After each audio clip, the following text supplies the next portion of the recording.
Kilala mo ba talaga ang nanay mo? Narito ang 3 bagay na hindi mo alam sa nanay mo.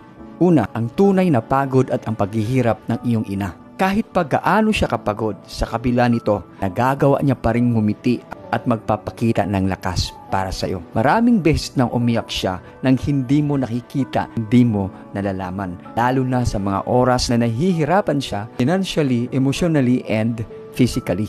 Pangalawa, mga pangarap na isinantabi niya para sa iyo. Bago ka dumating sa buhay nila, may mga pangarap din siya. May career o mga personal goals niya sa buhay na minsan isinasantabi niya ito para masabigyan ka ng oras, suporta at halaga. Pangatlo, gaano siya katakot at gaano siya nag-aalala para sa iyo. Yung nanay mo ay walang ibang iniisip kundi ang kinabukasan mo.